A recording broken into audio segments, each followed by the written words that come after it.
Hello everyone, welcome back. This is our second video on our new YouTube channel, Into Form, and it's good to be with you. Good to be with you. I feel like I get to see your smiling face through my camera. I feel like we should address these things Oh, you want to on our address them? face. Yeah, because I feel like they're going to be distracting if we don't Okay, I guess that's fair. talk about what they are. They're just decorations. We're just having fun. They're magic marks, and we're celebrating magic right now. We're in a very beautiful sanctuary space called Mountain Light Sanctuary in North Carolina, about 30 minutes from Asheville, north of Asheville, and we are celebrating magic. We're celebrating love. We're celebrating community and nature, peace, bliss, healing, and releasing of anything that bogs us down in life. Yeah, and these are markers of the magical beings that we are, and so we can all see each other's faces and be reminded that there's so much more inside of us, that there's shimmery, glittery beauty inside of our beingness, inside of these bodies. Yeah. Actually, we were joking earlier about. I wanted to talk about how everyone's so beautiful. Yeah, and it's so true, though. It's so true. There's such a beauty in our souls, and we all have a spark of divinity within us, and if we can perceive that within ourselves, then we know our own beauty, and we know our own worth. Which is something that I've been looking to remind myself of as well. So, yeah, I love that. I love that connection between beauty and worthiness. Yeah, I like that. It's when I feel beautiful, I feel worthy. Yeah, when I feel worthy and beautiful, I feel whole and complete, and all vice versa. Yeah. I want to keep going with that. I feel called to talk more about, like, when you perceive something beautiful in nature, like a sunset, or maybe a leaf floating down the stream. Yeah, something simple. Yeah, something really simple. And when you perceive the beauty of it, it's like you come closer to truth, and you feel love, you feel joy in that moment. And it's like the same when we see that beauty in ourselves, like we're as beautiful as a sunset, or the sun reflected on the water and it's shimmering. Like, we're beautiful like that, and can we see that in ourselves? And if we can, I feel like that opens up so much space inside of us, that opens up our heart, and opens up self-love. Yeah. Wow, I really love that, Paul. Yeah, like I'm looking out at this beautiful mountain, right? Like, just these trees that just seem like they rise forever. Yeah. And as you're speaking about this, and it's like, yeah, that's like, it's so easy to look at them and be like, wow, it's so beautiful, it's so pure, right? I feel nature, when we see the beauty in nature, it's so pure, and to have that same eye, because I get it's not like, oh, look at my face, I look like a beautiful tree. It's more like, yeah, that the sweet simplicity of that beauty is inside of me, and to just feel my inner presence, to feel my inner essence, and have that same eye of how beautiful that flow is, like how beautiful the energy inside of me is, and how simple it is at the same time. Like, it is just a leaf floating down a stream, and it looks beautiful, and I can have that same simple eye for beauty in my own being. Yeah, exactly. Yeah, I love that. I love how you said, what I picked up on was, like, just feeling it, because when we see the beauty in nature, it's something that we see with our physical eyes. We're seeing, a physical world, and it occurs to us as beautiful. But when we perceive inner beauty, it's more of like a feeling, and it's not a physical experience. It's something that you get quiet, and you go inside, you be still. And in the stillness, that's when you can really feel what's more you at a core level. And you it's like an intuitive knowing, isn't it? It's like an intuitive knowing of the beauty of that. Yeah. Right? And it comes like almost, that knowing comes almost softly, like a wave just coming over you, you know? Yeah, I feel like I'm sinking into that right now. That like remembrance of what it's, and isn't that like that's what it means to be? I feel like for me, that's what it means to be truly like witnessing of like myself, my like truest self, my highest self, my whatever you want to call it, you know. That my total self. It's like it's so easy to like slip into like, wow, yeah, that's beautiful, it's full, it's so complete, it's so whole, it's so worthy, you know. It feels easy when I put my presence on my true essence, like my truest highest essence. It's beautiful, it's flowy, it's worthy. Yeah, like light, like it's like the sun, like yeah, just a fullness of light, like yeah, it's just like there and it's gorgeous. Yeah. Yeah, and this kind of connects with something else that we entertained talking about before starting the video, which is seeing that light in our spiritual nature and the beauty of it, and that presence, and at the same time seeing our human self, you know, and not rejecting, not judging the human self, not thinking it's less than that light and that love that we see in our spiritual nature. So, because they can seem to be separate, it can seem like this human part of me has all these impulses and habits, and it's gross. That's been one that I have. It's gross. Yeah, it's gross. I've had that too. I think a lot of humans have probably had that. But what I feel called to, like going deeper, is like also bringing the human aspect in, like with arms of love, you know. Yeah, arms I love of love, that. bringing like, it in fully. Yeah, in a way where it's like, yeah, because I guess when we're looking at our highest self, like that energy field, it feels easy to be in that beauty. And then sometimes when being in the human, like seeing our human self, like what we could call like mistakes. Right, like when we feel like we've made mistakes or did something off, and then like we choose to be like embarrassed or think it's stupid. We judge it, right? Like we judge it as like not so great. And what you're talking about is taking that effulgence of the truest self and wrapping it around the human self. Absolutely. And I love that, because I feel like at that point there's no difference, there's no separation, and I think that's the goal, is to realize, at least for me, like I think a big part of my life is to realize that my truest, highest self is my human self. Yeah, right? Like dropping truth bombs. I know, it's like really fun. It feels good, because it feels really good, because it's like all the moments I've spent like embarrassed or judging myself, or like feeling like the thoughts that are coming through my mind are gross or stupid, or you know, it's like, well, no. That's also beauty. It's also effulgent. It's also the sun. You know, it's like, and to, I think, witness all of it with that eye of beauty. Yeah, I really like that. I like that. Like, what's the classic saying? Like, beauty is in the eye of the beholder. Yeah. Right. So it's like, I feel like that's. I forgot that one. Yeah. I was like, oh yeah, that's really good. Yeah. I feel like that's what we're talking about right now, right? Is like, is to like hold beauty, really to hold beauty, and to hold beauty in everything, whether it's. Wow, this is. I think I'm going to take this towards like a little bit of another angle, right? To hold beauty is like towards ourselves, to hold beauty towards our surroundings, and to hold beauty towards anything that's happening. Anything that's happening, especially like I'm almost hesitant, because I don't want this show to like ever feel political, because it's not like that to me. But as a commentary, because there's like a collective that's dealing with a lot of things globally right now, and I feel which like we're part of. Which we're part of this collective. Not like there's this other collective, and we're aliens. we probably we're look on a like different aliens. planet.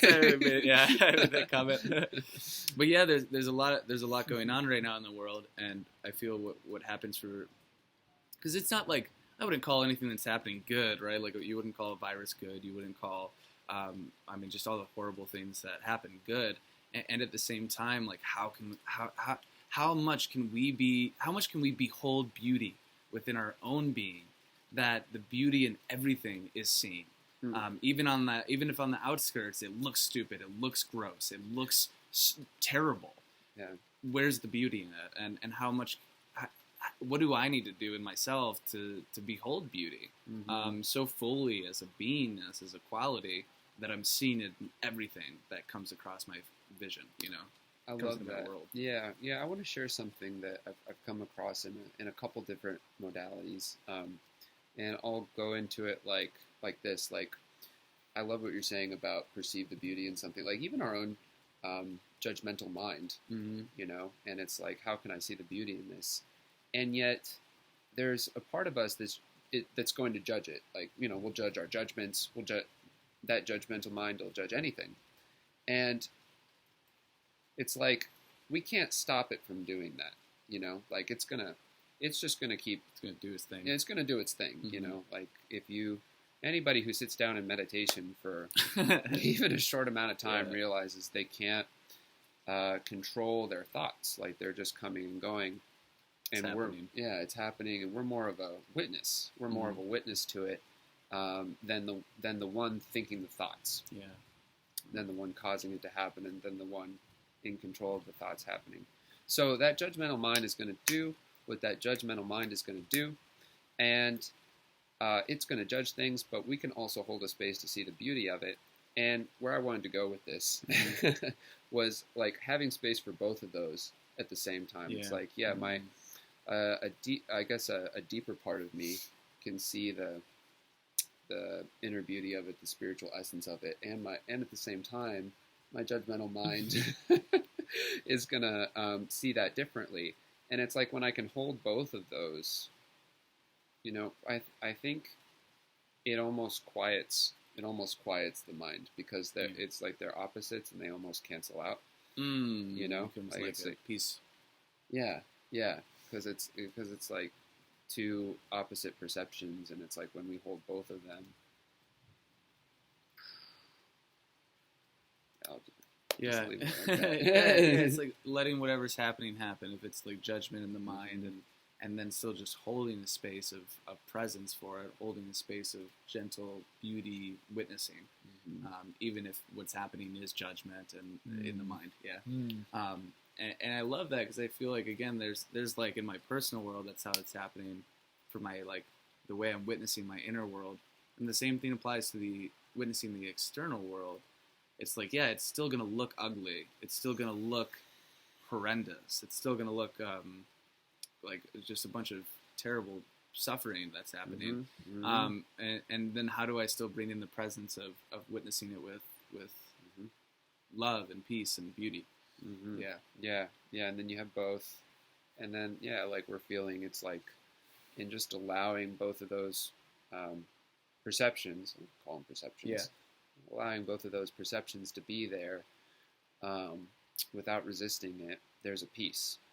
There's a peace in that, which I feel like comes when we don't resist anything. That peace, like that peace is the natural result of non-resistance is peace.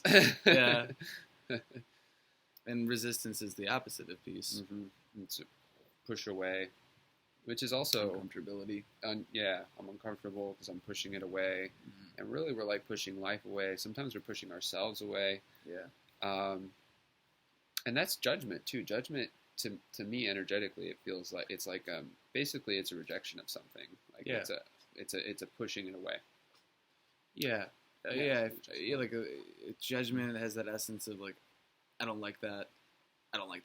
Like that's stupid. I see, like, let's say I see somebody do something that I wouldn't do, and then I go, oh, that's stupid. I don't like that. That's stupid.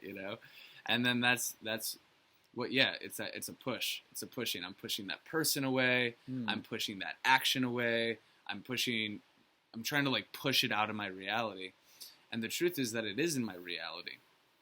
And so like, why am I like, it's like constantly, I feel like, judgment for me has been constantly trying to push out things that are meant to be here because they're here. They're here, simply, right? Like, whatever I'm judging is in my reality. And if it's in my reality, it's meant to be my reality, because that's where it is. And why put all this effort into try to push something that I literally can't push out? I have no choice in pushing it out. It's here. Yeah, that's the futility of it. Is like it's and when you get that clear on it, it seems like insanity. It's like I'm pushing away. Yeah, I'm pushing against what's so. I'm trying to make what's so into what's not so. And that creates that struggle. That creates that like inner conflict, inner division, and yeah, I really like that. Trying to make what is so not so. Not so. Yeah. It's a real simple way to say that. Yeah, which is this is good because like this is not sure how to say it. Like I feel like maybe a theme on the spiritual journey is like not trying to, because that's the way we try to change ourselves too, is like push against the parts of ourselves that we don't like, and get like let me get rid of that. And then replace it with what I imagine to be a better part of myself, what I imagine, the way I imagine that I want to be, when really we would have a lot more transformation. We would be a lot more like what we want to be if we could bring those parts that we don't like into our heart, with love, like have more of a movement of I'm bringing you closer in instead of pushing you away. That's what I feel. Yeah. yeah. I love that. No, it is. I mean, it is. It's taking it. I'm just really enjoying how like the flow of this conversation is moving personally. And so yeah, it's taking judgment and taking a look at like, on the spiritual journey, on the spiritual path, it's so often what's happening is we're just like judging the crap out of ourselves, literally like judging the crap out of ourselves. Like we think there's crap inside, right? Like that's the perception. There's crap inside that I don't want there. And then we try to judge it out of ourselves, judging the crap out of ourselves. And that's, it's like when we can be loving the parts of ourselves, right? So it's no longer crap. It's just a part, and we're not going to judge it out of ourselves. We're just going to love it. Yeah. Love the parts out of, I guess it's love the parts of ourselves. Love the parts of ourselves. Yeah. And I've done one of the practices I've done is parts work. So you're like if you have an emotion or a thought come up, it could be coming from a part of you. Then that part of you could be like the age of a child. It could be like a 5, 6, 7-year-old part of you. And in meeting, and this is IFS. This is IFS, I think, is the main therapy modality that does parts work, but there are a lot of other people who do parts work as well. Teal Swan, Matt Kahn a little bit. But I just wanted to share what I found out in going and meeting those parts is like they want love so badly, just like a kid, like a kid in real life wants to be loved by their parents. They want unconditional love. Like you'll accept me no matter what. And that's what the parts of us want too. Like that's what those inner children want. Is they want unconditional love and acceptance. And when they get that, like I feel like their best self comes forward. Just like if a parent has a kid and they feel unconditional love and acceptance from their parent, then their highest self can come forward as well. The greatest expression is moved. Yeah. I really love this, Paul. I feel like really personally moved. I when you said like some of those parts are ages that we've been through. Yes. Right. I had this realization, like one of the parts of me that I've spent a lot of time judging has been the part of me that has like sexual thoughts, like thoughts of like sexual attraction, things like I know, right? And it's like that part of me was the 13, 14, 15-year-old boy that was confused. Nobody was clear about like what was happening. There was all this like pornography, so it feels secretive. Like I was hiding, right? And I just wanted to be like open with. There was no space to be open, right? So I feel like as I've lived out, coming into my adult life, and those thoughts show up, that energy shows up. I don't know why I did that. Sorry, my computer did a weird thing. It's all good. Yeah, when that shows up, that part of you that was feeling shame for years, right? For years, the first thing that would happen in my mind, because I would just go gross, gross, gross, and then I would try to use that to shut it down. It was like I was literally going gross, gross, gross, gross, gross, trying to like push it somewhere else, like gross, gross, gross. And I caught that. I was like, wow, I say gross every time, and I'm just calling myself gross. Like that's what's happening. In my own head, I'm just calling myself gross, and it was really fuck, I feel I just got like sad about that. Yeah. You felt it again. I felt like the sadness. I felt the sadness how you did that to yourself. Yes, exactly. Yeah. Yeah, how much I've shut myself down and called myself gross, and also now in the realization of what you're sharing, that like, wow, I was just the 13, 14, 15-year-old boy that was confused and lost and needing to hide. That's who I'm calling gross. Like that's terrible. I feel so sad about that, because it's like that's the kid that needs love. Like that's the part of me that needs to be held and be like it's confusing. I get that, to have empathy, right, for that part of me that just wants to like run into those attractions and into those like he just needs that 13-year-old boy inside just needs your understanding and love. And hey, Jay. Speaking of, my fiance just walked into the room. And I had a pattern with pornography as well, and I think, gosh, it's good we're talking about this because like there's so many, I'm sure so many young men out there, and even older men as well, who use porn and then feel shame about it, and so. But like it's the same for everybody. That it goes back to, like you said, like a very young part of us, that is trying to get a need met, you know. Yeah. And unfortunately, not a very good way to get that need met. And then we feel, then we're judging ourselves in private, and then we feel probably a lot of shame. And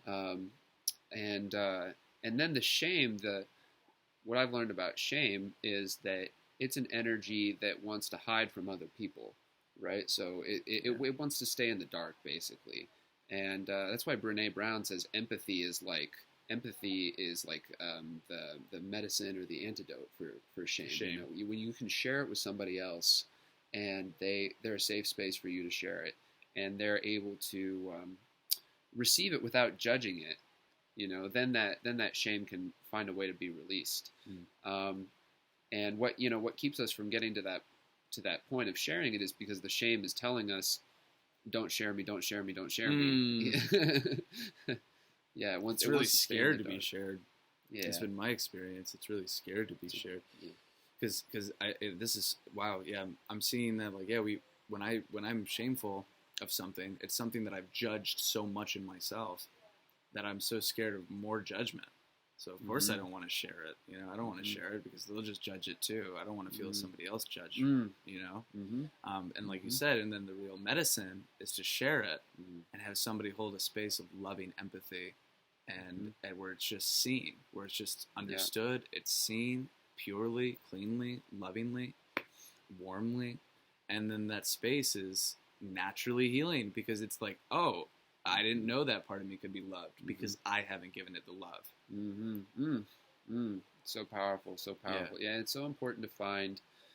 And I think we were talking about this in the last one a little bit. Maybe we touched upon it, but it's so important to find someone who can genuinely hold that space of love and not a space of judgment. Yeah. Because sometimes it's the case that you'll share with someone and just because of their past, they're going to judge it, and that's going to compound the shame, rather than helping it find its way home. So really important to find someone that does have an open heart and can understand with their mind, why the person has that pattern, why they're feeling the shame, kind of the naturalness of all of it, because nobody wants to end up feeling shame, but it's just the conditioning that we get when we're younger, and the patterns that we develop. I mean, we develop all of that stuff before we have a chance to choose otherwise. So by the time somebody gets to that point, it's kind of like it was kind of predetermined that they were going to get there, you know. And so that's why, like, I feel like when I can be non-judgmental, and it's not all the time, like I'm working on that. I'm working on it. I know. But when I can be non-judgmental, it's often because I'm coming from a perspective of understanding, you know, understanding, like, you know, sometimes people don't have a choice, you know, and that has to be said. Like, until you have the space between you and your thoughts to be able to choose something other than your thoughts, you really don't have a choice. Yeah, life's being ran by so many other factors. Yeah, yeah. Just like victims to whatever's happened to us in life, to circumstance, right? Yeah. Like circumstances, really, running the show rather than free choice. I'm feeling so much compassion right now. I'm like, I am too, and I want to say this too to everyone who's listening, because I feel like because you had mentioned, like, it's important to have somebody in your life where there's a safe space, and because of circumstances, maybe that person, you don't have that. You know, maybe whoever's listening to this does not have people in their life where they feel safe to share things like shame, that they feel deeply shameful about, or about anything. They don't have anybody in their life. Maybe you don't have anybody in your life that you feel safe to be with, where you think they'll truly understand you and have empathy and compassion for you. And I just want to put it out there that I would reach out in the comments in this video, and I will recommend many personal life coaches that I know near and dear to my heart, that I can guarantee will hold that space for you, that will hold a space of warm, loving empathy and support, and like deeply devoted, service-filled support. And they're out there, and there might need to be an exchange, right? If you don't have like a natural friend in your corner, but it's like that support is so worth it, even for an exchange, because it can just change. It can open so much space, so much space to bring in the community, to bring in the people into your life that do have those skills and will hold an empathetic space for you. Yeah, and then I feel like, thank you for saying that, you know, that could be so useful for so many people. Yeah, I think so. And I feel like, you know, where we can get to in our journey, and another thing I'm working on, not fully there yet, but being that for ourselves, you know, being able to be like the life coach, the therapist to ourselves, so that those parts of us that feel shame, like, they can be met with the empathy and compassion, not from anybody outside anymore, but like really coming home to me, to the self, you know, like, it's going to come from within now, you know? Yeah, like from within, from within me, I'm going to really give myself the love, the empathy that I need to grow beyond myself and to heal. And to heal. Yeah. Oof. Yeah. Wow, this has been a powerful conversation, Paul. I think it's a good time to kind of wrap things up. I love that we just like went on a journey through judgment and self-love and empathy and being a pure witness to ourselves, no matter what's happening inside, whether it's the shameful things, whether it's just thoughts, whether it's what's happening in the world external to us that looks horrible, that we're holding a space of understanding, empathy, and we're holding the space of beauty. And we're gonna hold the space that whatever we're witnessing is beautiful and holy, and is the truest, highest self. And I feel like some of the themes that came out of this is like love. Yeah, you know? love, and embracing empathy, kindness, understanding, compassion. And I want to just take a moment, you know, to send that love, to. Yeah, yes. I do. I want to just say, hey, I love you. We love you. Yeah. Thanks for watching. For being here. Yeah, thanks for being with us. If you sat through the whole thing, we really appreciate you. Yeah, and hope you got something of value out of what we said. But regardless, sending you a lot of love. Yeah, love. Yeah. Okay. Anything else? I'm just wishing whoever's watching this just love for the rest of your day, for the rest of your week. That whether it's through others in your life or through yourself, or just through the space that you're in, that there's space for you to feel loved, because you deserve it. You deserve it. You deserve all of it. There's so much love.